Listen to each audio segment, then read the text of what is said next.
दोस्तों मैं विवेक मिश्रा स्वागत करता हूं आपका एक बार फिर से अपने YouTube चैनल पेपरलेस नॉलेज में। तो आज है 12 अगस्त और आज है कृष्ण जन्माष्टमी। तो पहले तो दोस्तों आप लोगों को कृष्ण जन्माष्टमी की ढेर सारी बधाई व शुभकामनाएं। तो चलिए वीडियो शुरू करने के पहले हम लोग कुछ क्वेश्चंस पे चर्चा करेंगे। तो वीडियो को एंड तक एकदम ध्यान से देखिएगा क्योंकि हम लोग इसी पे कुछ क्वेश्चंस पे चर्चा करेंगे जिसका आंसर आपको हमारे कमेंट बॉक्स में जाके देना होगा। तो दोस्तों अभी तक अगर आपने हमारे चैनल को सब्सक्राइब ना किया तो इसे सब्सक्राइब कर लें। बगल में दिए हुए बेल आइकन को जरूर प्रेस करें जिससे कि आने वाली हर वीडियो की नोटिफिकेशन आप तक टाइमली मिल सके।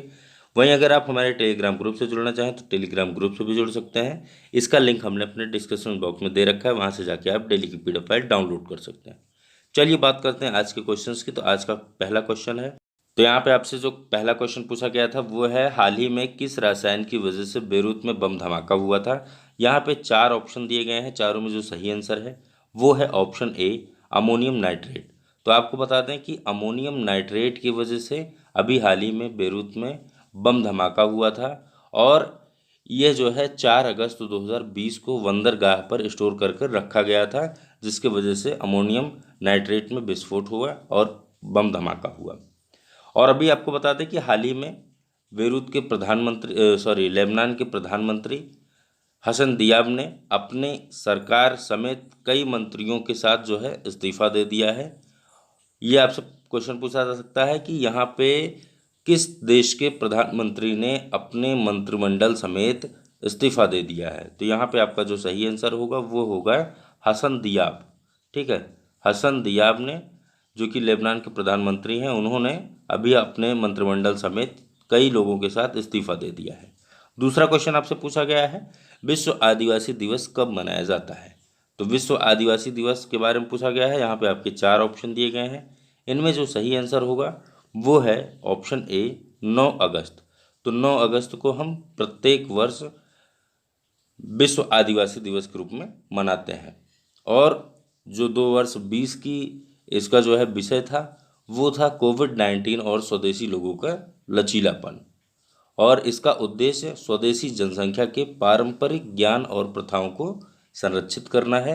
और यह 1982 में संयुक्त राष्ट्र में स्वदेशी आबादी पर कार्य समूह के उद्घाटन सत्र की तारीख को चिन्हित करता है। चलिए बात करते हैं नेक्स्ट क्वेश्चन की। तो नेक्स्ट क्वेश्चन है हमारा, हाल ही में भारत के किस अंपायर ने ICC अंपायरों के पैनल में पदोन्नति की। यहाँ पे आपके 4 ऑप्शन दिए गए हैं, चारों में जो सही आंसर होगा वो है ऑप्शन बी KN अनंत पद्मनाभन। तो KN अनंत पद्मनाभन को अभी हाल ही में भारतीय अंपायर नितिन मेनन को एलीट पैनल में शामिल किए जाने के बाद इनको भी ICC के अंतर्राष्ट्रीय अंपायरों के पैनल में शामिल किया गया है। अब आपको बता दें कि अनंत पद्मनाभन ने केरल के लिए 105 फर्स्ट क्लास और 54 लिस्ट ए गेम खेले हैं, जिसमें जो है 105 फर्स्ट क्लास में इन्होंने 344 विकेट और 54 लिस्ट ए गेम में 87 विकेट लिए हैं। इसके अलावा उनके नाम 3 प्रथम श्रेणी शतक और 8 अर्धशतक भी शामिल हैं। ठीक, आपको बता दें कि ये पूर्व केरल स्पिनर और भारतीय साथी C शमसुद्दीन, अनिल चौधरी और वीरेंद्र शर्मा के साथ अंतर्राष्ट्रीय पैनल में शामिल हो गए हैं और जूनियर विश्व कप में अंपायरिंग के अलावा एक दिवसीय और T20 अंतर्राष्ट्रीय मैचों में भी ये भाग लेने के पात्र हो गए हैं।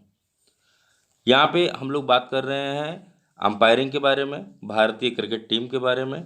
तो इसके बारे में थोड़ा सा ये भी आपसे क्वेश्चन पूछा जा सकता है कि ICC के CEO कौन है, ICC का मुख्यालय कहाँ है, या ICC के अध्यक्ष कौन है। तो इसके बारे में हम लोग बात कर लेते हैं। तो आपको बता दें कि ICC के CEO इस समय मनु साहनी जी हैं। कौन है? मनु साहनी जी ICC के CEO हैं। और अध्यक्ष की बात करेंगे तो अध्यक्ष जो है इस समय इमरान ख्वाजा हैं और इसका मुख्यालय दुबई संयुक्त अरब अमीरात में है। ठीक है, नेक्स्ट क्वेश्चन पे चलेंगे। नेक्स्ट क्वेश्चन है हमारा, ट्रैफिक सिग्नल पर महिला प्रतीकों का उपयोग करने वाला भारतीय शहर कौन सा है, या आप ऐसा कह सकते हैं भारत का पहला शहर कौन सा है। 4 ऑप्शन यहाँ पे दिए गए हैं, 4 शहरों के नाम दिए गए हैं। सही आंसर जो होगा वो है ऑप्शन सी मुंबई। तो आपको बता दें कि मुंबई यातायात संकेतों पर महिलाओं के प्रतीकों को प्रदर्शित करने वाला पहला भारतीय शहर बन गया है। कौन सा? मुंबई। और इस परियोजना राज्यों के पर्यटन मंत्रालय के नेतृत्व में है। और आपको बता दें कि बृहन मुंबई नगर निगम, जिसे आप BMC से प्रदर्शित करते हैं, उसने ट्रैफिक सिग्नल स्थापित किए हैं जो कि त्रिकोणीय फ्रांक के साथ महिला आइकन प्रदर्शित करते हैं। ठीक है, तो आपको यहाँ पे बता दें कि मुंबई की बात की जा रही है। अभी हाल ही में जो ये कोरोना संक्रमण चल रहा है, इसके तहत भारत में जो सबसे ज़्यादा संक्रमित लोग पाए गए हैं वो में ही पाए गए हैं। ठीक है, मुंबई आपके महाराष्ट्र का एक भाग है जो कि भारत के उद्योग का सबसे बड़ा शहर माना जाता है। नेक्स्ट क्वेश्चन पे चलेंगे। नेक्स्ट क्वेश्चन है हमारा, मानव हाथी संघर्ष पर गवर्नमेंट ऑफ इंडिया किस राष्ट्रीय पोर्टल को लॉन्च किया? यहाँ पे 4 पोर्टल्स के नाम दिए गए हैं। इसमें जो सही आंसर है वो है आपका ऑप्शन डी, सुरक्षा। तो सुरक्षा पोर्टल को 10 अगस्त 2020 को केंद्रीय पर्यावरण मंत्री प्रकाश जावड़ेकर के द्वारा मानव हाथी संघर्ष पर राष्ट्रीय पोर्टल के रूप में लॉन्च किया गया है। और इस पोर्टल का लक्ष्य वास्तविक समय की जानकारी एकत्र करना है और यह वास्तविक समय के आधार पर संघर्षों का प्रबंधन भी करेगा। अब यहाँ पे आपको बता दें कि इस पोर्टल या इस राष्ट्रीय पोर्टल को विश्व हाथी दिवस के उत्सव के दौरान लॉन्च किया गया और हाथी संरक्षण और जंगली बंदी हाथियों के बेहतर संरक्षण के लिए यह ज्ञान साझा करने के लिए हर साल 12 अगस्त को विश्व हाथी दिवस मनाया जाता है। कब मनाया जाता है? 12 अगस्त को, मतलब कि आज के दिन ही यह दिवस मनाया जाता है। और यह पोर्टल डेटा संग्रह प्रोटोकॉल, डेटा विजुअलाइजेशन उपकरण और डेटा ट्रांसमिशन पाइपलाइनों को सेट करने के लिए मदद करेगा। अब यहाँ पे आपको बताया गया है कि IUCAN का इसका मतलब क्या है, तो आपको बता दें कि एशियाई हाथियों को IUCN रेड लिस्ट में लुप्त प्राय के रूप में सूचीबद्ध किया जाता है। क्यों? क्योंकि भारत को छोड़कर अधिकांश एशियाई देशों में निवास और शिकार के नुकसान के कारण अपनी हाथी आबादी खो दी है।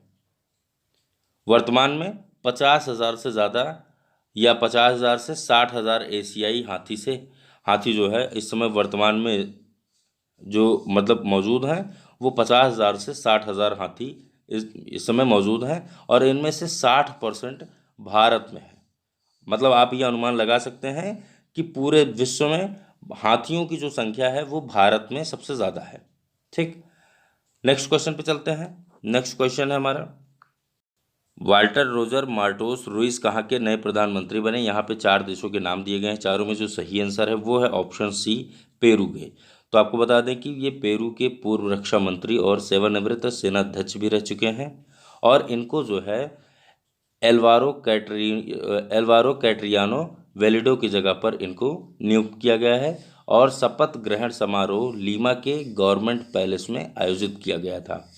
और इसकी पुष्टि पेरू के राष्ट्रपति जो कि मार्टिन विस्कारा जी हैं, उन्होंने इसकी पुष्टि की है कि इनको प्रधानमंत्री के रूप में नियुक्त किया गया है।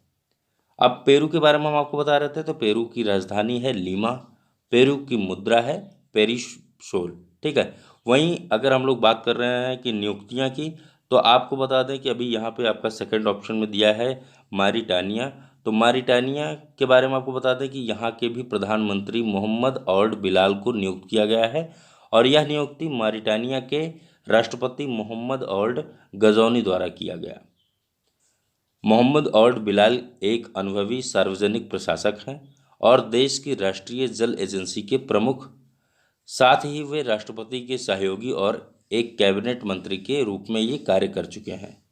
मारिटानिया के प्रधानमंत्री के रूप में मोहम्मद ओल्ड बिलाल की नियुक्ति पूर्व प्रधानमंत्री इस्माइल ओल्ड शेख सिदिया के और उनकी पूरी सरकार ने इस्तीफा देने के बाद की गई है। मतलब कि जो इसके पूर्व प्रधानमंत्री थे इस्माइल ओल्ड शेख सिदिया, उन्होंने अपनी पूरी कैबिनेट के साथ इस्तीफा दे दिया था, उनके स्थान पर इनकी नियुक्ति की गई है। मारिटानिया की राजधानी है नौकाटो और मारिटानिया की मुद्रा है मारिटियन औगिया। नेक्स्ट क्वेश्चन पे चलते हैं। नेक्स्ट क्वेश्चन है हमारा, भारत की किस राज्य सरकार ने यूएस की आईटी फर्म बोस्टन ग्रुप के साथ समझौता किया है? यहाँ पे 4 राज्यों के नाम दिए गए हैं। इन चारों में जो सही आंसर होगा वो है आंध्र प्रदेश।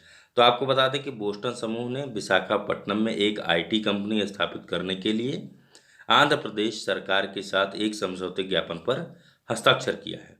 और वहीं आपको बता दें कि ईएमयू के अंतर्गत राज्य में स्थापित की जाने वाली यह आईटी कंपनी, जो नई वाली आईटी कंपनी यहाँ पे स्थापित की जा रही है, इससे आईटी क्षेत्र में 250 से अधिक नौकरियों के अवसर पैदा होने की उम्मीद है।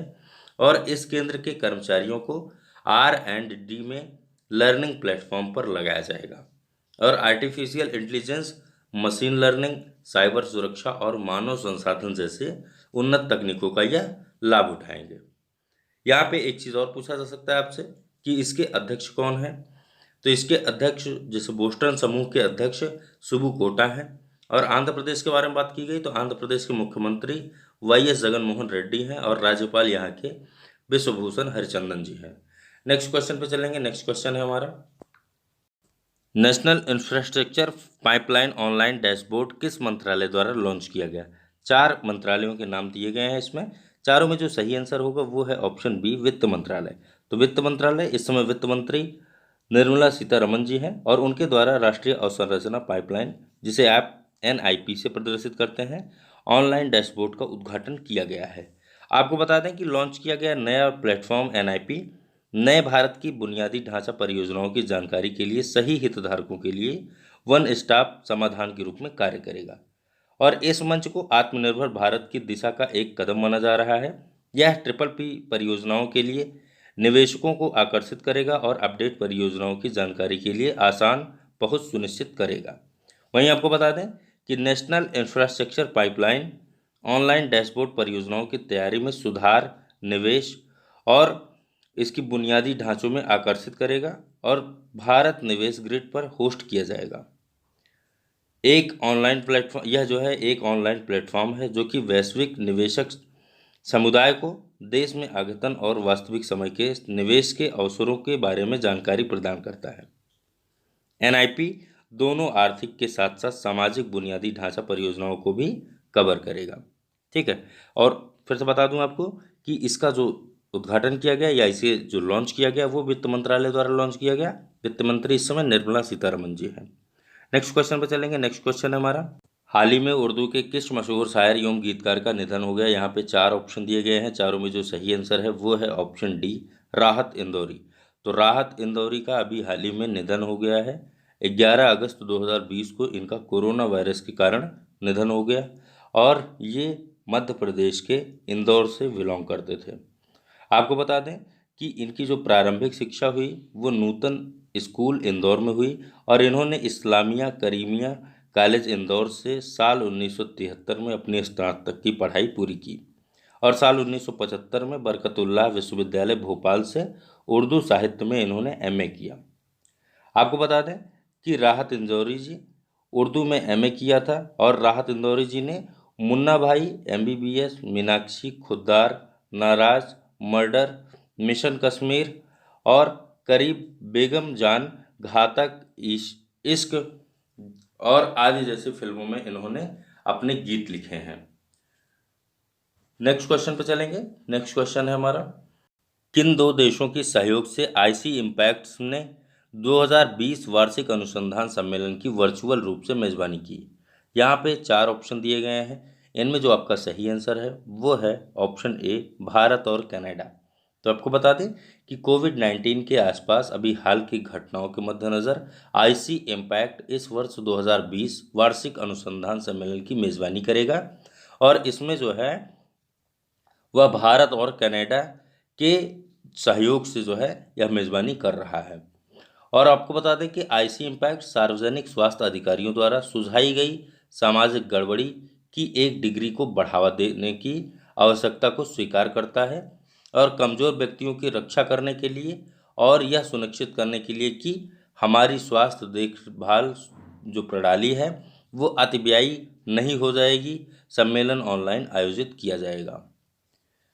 इसका लक्ष्य यह है कि कनाडा, भारत और दुनिया भर के नवाचारों को चलाने में यह मदद करने वाले IC इम्पैक्ट परियोजनाओं पर काम कर रहे लोगों को एक साथ लाया जाए और ऑनलाइन इवेंट में कनाडा और भारत भर के IC इम्पैक्ट्स रिसर्च प्रोजेक्ट को सेंटर के 3 मुख्य थीम जैसे कि safe and sustainable infrastructure, integrated water management और पब्लिक हेल्थ जैसे हाइलाइट शामिल होंगे। मतलब इसमें जो 3 मुख्य थीम शामिल होने वाले हैं वो है सेफ एंड सस्टेनेबल इंफ्रास्ट्रक्चर, दूसरा है इंटीग्रेटेड वाटर और तीसरा है हेल्थ, पब्लिक हेल्थ। ये जो है 3 हेडलाइन होंगे या हाईलाइट आप कह सकते हैं, ये शामिल होंगे। और सम्मेलन नई प्रौद्योगिकियों, प्रदर्शन परियोजनाओं और स्मार्ट और स्वच्छ अर्थव्यवस्थाओं की बढ़ती मांग के लिए ये सहायता करेगी, जो कि भारत और कनाडा के नवाचार रीति के सहयोग से इसे जो है अनुसंधान सम्मेलन की वर्चुअल रूप से यह मेजबानी कर रहा है। नेक्स्ट क्वेश्चन पर चलेंगे। नेक्स्ट क्वेश्चन है हमारा, इंदिरा वन मितान योजना किस राज्य के द्वारा शुरू की जाएगी? तो यहाँ पे आपके 4 राज्यों के नाम दिए गए हैं। 4 राज्यों में से जो सही आंसर होगा वो है ऑप्शन बी, छत्तीसगढ़। तो छत्तीसगढ़ के द्वारा यह लॉन्च की जाएगी। आपको बता दें कि छत्तीसगढ़ के मुख्यमंत्री इस समय जो हैं वो भूपेश बघेल जी हैं और उन्होंने स्वदेशी लोगों के अंतर्राष्ट्रीय दिवस की पूर्व संध्या पर इंदिरा वन मितान योजना के शुभारंभ की घोषणा की है। और यह छत्तीसगढ़ के वनवासियों का समर्थन करने और उनकी आत्मनिर्भरता हासिल करने के लिए एक पहल होगी। इस योजना का उद्देश्य छत्तीसगढ़ के अनुसूचित क्षेत्रों के 19 लाख परिवारों को स्वरोजगार के अवसर उपलब्ध कराना है। अब इसकी विशेषता क्या क्या है उसके बारे में थोड़ा सा हम लोग चर्चा करेंगे। तो इसकी विशेषता, योजना के तहत छत्तीसगढ़ के 10,000 गाँवों में 10 से 15 युवाओं का एक समूह बनाया जाएगा और गाँवों को राज्य के आदिवासी क्षेत्रों से चुना जाएगा। यह समूह वन आधारित आर्थिक गतिविधियों का प्रबंधन करेंगे और वे नए रास्ते स्थापित करेंगे जो वनवासियों के लिए स्वरोजगार बनाने में मदद करेंगे।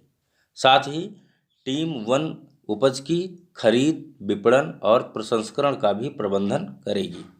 यह योजना फल देने वाले वृक्षों और औषधीय पौधों के रोपण को प्रोत्साहित करने के लिए की गई है और छत्तीसगढ़ सरकार ने अनुसूचित क्षेत्रों में लगभग 85 विकास खंडों में वन उत्पादन प्रसंस्करण इकाइयां बनाएगी।